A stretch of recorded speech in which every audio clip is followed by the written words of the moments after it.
Hello friends, welcome back to my channel SSC Cooking World.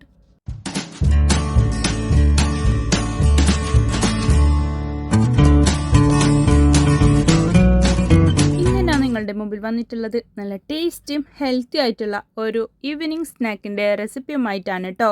അത് എത്രത്തോളം perfect ആയിട്ട് എത്ര നല്ല ഈസി ആയിട്ട് ചെയ്യാമെന്ന് നമുക്ക് നോക്കാം.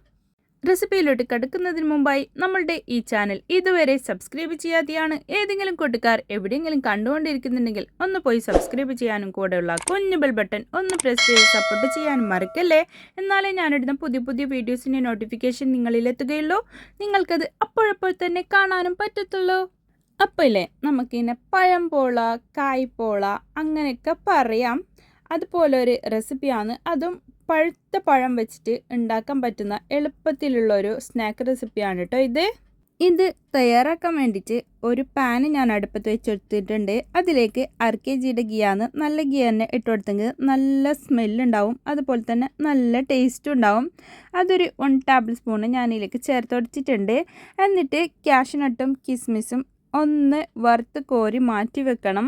നമ്മൾക്ക് ഇത് അവസാനം ഗാർണിഷിങ്ങിന് വേണ്ടിയിട്ടും അതിൻ്റെ അകത്തേക്ക് ഫില്ലിങ്സ് ആയിട്ട് ഇടാൻ ഉള്ളതാണ് ഇതിങ്ങനെ ഞാൻ ചെയ്തെടുക്കുന്നുള്ളത്.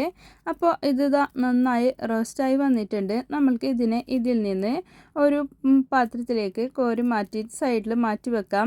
എന്നിട്ട് ഞാൻ ഇതിലേക്ക് ചേർത്ത് കൊടുക്കുന്നുള്ളത് റവയാണ്. റവ ചേർത്തിട്ടാണ് ഞാൻ ഈ പോള തയ്യാറാക്കുന്നുള്ളത്. അതിന് വേണ്ടിയിട്ട് ഒരു 1/4 കപ്പ് റവയാണ് എടുത്തിട്ടുള്ളത്. അത് വറുത്തതോ വറുക്കാത്തതോ എന്തായിരുന്നാലും കുഴപ്പമൊന്നുമില്ല. അതിനെ ഒന്നുകൂടി നമ്മൾക്ക് ഇതേ നെയ്യിലിട്ടിട്ട് തന്നെ ഒന്ന് വഴറ്റണം, ഒന്ന് വറുത്തെടുക്കണം കേട്ടോ. അത് വറുത്തതിന് ശേഷമാണ് നമ്മൾ ഇതിലേക്ക് 1/4 കപ്പിന് മേലെയായിട്ട് ചിരവിയ തേങ്ങയില്ലേ, ഫ്രഷ് തേങ്ങ, അത് ചേർത്ത് കൊടുക്കുന്നുണ്ട്. നോർമലി നമ്മൾ കായ്പോളൊക്കെ ഉണ്ടാക്കുമ്പോൾ തേങ്ങയൊന്നും ചേർക്കാതെ റവ തേങ്ങ അതൊന്നും ചേർക്കാറില്ലല്ലേ, അങ്ങനെ തന്നെ ഉണ്ടാക്കാറില്ലേ പതിവ്. അപ്പോൾ ഞാനിവിടെ 2 വലിയ പഴുത്ത പഴം തന്നെ എടുത്തിട്ടുണ്ട്. പഴുത്ത പഴമൊന്നും ആര് കളയാണെന്ന് നിൽക്കണ്ട. ഇങ്ങനെയൊക്കെ ഓരോ സ്നാക്ക് ഉണ്ടാക്കിയാൽ മക്കളും കഴിക്കും, മുതിർന്നവരും ഒരുപോലെ ഇഷ്ടത്തോടെ കഴിക്കും. എന്നിട്ട് നമ്മൾ ഈ വറുത്ത് വെച്ചിട്ടുള്ള ആ തേങ്ങയുടെയും റവയുടെയും അതേ കൂട്ടിലേക്ക് തന്നെ ഈ പഴം കൂടി ഇട്ട് കൊടുത്തിട്ട് ഒന്ന് നന്നായി മിക്സ് ചെയ്തെടുക്കണം. അതിൻ്റെ ഒരു പച്ച മണം ഉണ്ടാകുന്നില്ലേ, ഒരു പഴത്തിൻ്റെ തന്നെ ഒരു വേറെ സ്മെല്ല്, അതൊരു വഴണ്ട ഒരു രൂപത്തിലായിട്ട് ഒരു സ്മെല്ല് വരും. അതുവരെ ഒന്ന് ജസ്റ്റ് ഇങ്ങനെ വഴറ്റിയാൽ മതി. അപ്പം തന്നെ നമ്മൾക്ക് ഇതിൻ്റെ ഫ്ലെയിം ഓഫ് ചെയ്യാം. അതിനുശേഷം നമ്മൾക്ക് ഇതിലേക്ക് ഒരു ബാറ്റർ റെഡിയാക്കാൻ വേണ്ടിയിട്ടുണ്ട്. അതിന് വേണ്ടിയിട്ട് നമ്മൾ ഇവിടെ എടുത്തിരിക്കുന്നുള്ളത് 4 മുട്ടയാണ് കേട്ടോ. ഈ 4 വലിയ മുട്ടയാണെങ്കിൽ 4 മുട്ട, ചെറിയ മുട്ടയാണെങ്കിൽ 5 എണ്ണം എടുക്കാം. എന്നിട്ട് ഒരു 1/4 കപ്പിന് കുറച്ച് മേലെയായിട്ട് 1/3 കപ്പ് ഷുഗർ ചേർത്ത് കൊടുത്തിട്ടുണ്ട്. പിന്നെ ഏലക്കപ്പൊടി ചേർത്ത് കൊടുക്കാം. പിന്നെ പാകത്തിന് ഉപ്പ് കൂടി ഒരു നുള്ള് ഇട്ട് കൊടുക്കാം. എന്നിട്ട് നമ്മൾ ഈ ബാറ്റർ ഇതിലേക്ക് തന്നെ ചേർത്ത് കൊടുത്തിട്ടായിട്ട് ഒന്ന് നല്ല പോലെ മിക്സ് ചെയ്തെടുക്കണം കേട്ടോ. ഈ ബാറ്റർ എല്ലാ സൈഡിലും ഒരുപോലെ ആകത്തക്ക വിധത്തിൽ തേങ്ങയും റവയൊക്കെ നമ്മൾ ചേർത്ത് കൊടുത്തതല്ലേ, അതുകൊണ്ട്. എന്നിട്ട് നമുക്ക് ഈ ടൈമിൽ നമുക്ക് ഇതിലേക്ക് മധുരം പോരാന്നോ ഉപ്പ് പോരാന്നോ മറ്റോ തോന്നിയിട്ടുണ്ടെങ്കിൽ അതുകൂടി ഈ ടൈമിൽ ചേർത്ത് കൊടുക്കാം. എന്നിട്ട് ഇതിലേക്ക് നമ്മൾ വറുത്ത് കോരി മാറ്റി വെച്ചിട്ടുണ്ടായിരുന്ന കാഷ്യൂനട്ടും കിസ്മിസും ഇല്ലേ, അതുകൂടി കുറച്ച് ഞാൻ ഇതിലേക്ക് ചേർത്ത് കൊടുക്കുന്നുണ്ട് ഈ ടൈമിൽ. ബാക്കിയുള്ളത് നമുക്ക് ഗാർണിഷിന് വേണ്ടിയിട്ട് അവിടെ മാറ്റി വെക്കാം. ഇതിന് ഞാൻ വേറൊരു പാത്രത്തിലേക്ക് മാറ്റി കൊടുത്തിട്ടുണ്ട് കേട്ടോ ഈ ബാറ്ററിനെ.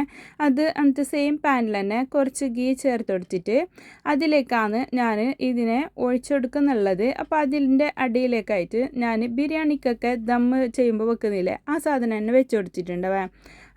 ഇതുപോലത്തെ പോളകൾ തയ്യാറാക്കുന്നുണ്ടെങ്കിൽ നമ്മൾ ഒന്നെങ്കിൽ ഫ്രൈ ഫാനൊക്കെ ഉണ്ടാവില്ല പഴയത്, ആ പാന് എന്തെങ്കിലും വെച്ചുകൊടുത്താൽ മതി, അല്ലെങ്കിൽ ഇരുമ്പിൻ്റെ എന്താണെങ്കിലും വെച്ചുകൊടുത്താൽ മതി. അത് ഡയറക്റ്റായിട്ട് ഫ്ലെയിം ഇതിലേക്ക് കൊള്ളാതിരിക്കാൻ വേണ്ടിയിട്ടാണ്. ഇൻഡയറക്റ്റായിട്ട് കൊള്ളുമ്പോൾ കുറച്ച് ഫ്ലെയിം കുറഞ്ഞിട്ടാകുമ്പോൾ ഇത് മധുരമൊക്കെ ഉള്ളതുകൊണ്ട് പെട്ടെന്ന് ഇങ്ങനെ കരിഞ്ഞ പോലെയൊക്കെ ആയിട്ട് തോന്നും. അപ്പോൾ ഇത് 25 മിനിറ്റ് എടുത്തിട്ടാണ് നമുക്കിത് വെന്ത് കിട്ടിയിട്ടുള്ളത്. അപ്പോൾ ഇത് നമ്മൾ ലോ ഫ്ലെയിമിൽ വെച്ചിട്ടാണ് വേവിച്ചെടുക്കുന്നുള്ളത് കേട്ടോ. നമ്മൾ പാനിലൊക്കെ നോർമൽ ഫ്രൈ ഫാനിലൊക്കെ ആയിട്ട് ഇത് ഉണ്ടാക്കുകയാണെങ്കിൽ എളുപ്പത്തിൽ എളുപ്പത്തിൽ റെഡി ആയിട്ട് കിട്ടും. ഇത്രയൊന്നും ടൈം എടുക്കൂല. ഇത് കുറച്ച് ഹൈറ്റ് ഉള്ളത് കൊണ്ടാണ് ഇത് ഇത്രയും ടൈം എടുത്തിട്ടുള്ളത്. അല്ലെങ്കിൽ ഒരു 15 മിനിറ്റ് മതി.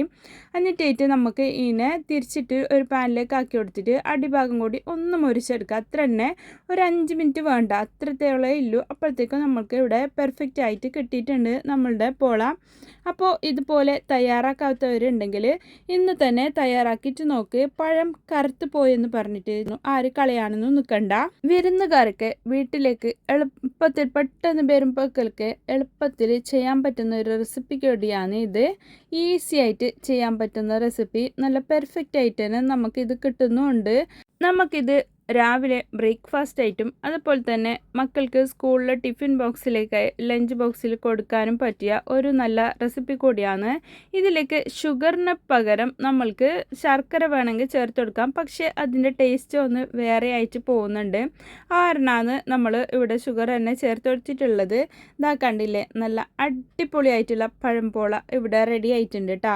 അപ്പോൾ എല്ലാവരും ഇന്ന് തന്നെ തയ്യാറാക്കിയിട്ട് നോക്കാം. എന്നിട്ട് ഫീഡ്ബാക്ക് പറയാൻ മറക്കല്ലേ.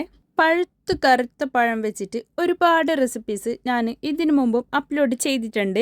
എൻ്റെ ഈ റെസിപ്പി നിങ്ങൾക്ക് എല്ലാവർക്കും ഇഷ്ടപ്പെട്ടെന്ന് ഞാൻ വിചാരിക്കുന്നു. ഇഷ്ടപ്പെട്ടാൽ നിങ്ങളുടെ ഫ്രണ്ട്സ് ആൻഡ് ഫാമിലിക്ക് ഒന്ന് ഷെയർ ചെയ്ത് കൊടുക്കാനും ലൈക്ക് ചെയ്യാനും നിങ്ങളുടെ വിലയേറിയ അഭിപ്രായങ്ങൾ താഴെ കമൻറ്റ് ബോക്സിൽ കൊടുക്കാനും മറക്കല്ലേ. ഇനിയും ഒരുപാട് പുതിയ റെസിപ്പീസുമായും കിച്ചൺ ടിപ്സുമായും നിങ്ങളുടെ മുമ്പിൽ വരുന്നത് വരെ എല്ലാവർക്കും bye bye. Thanks for watching.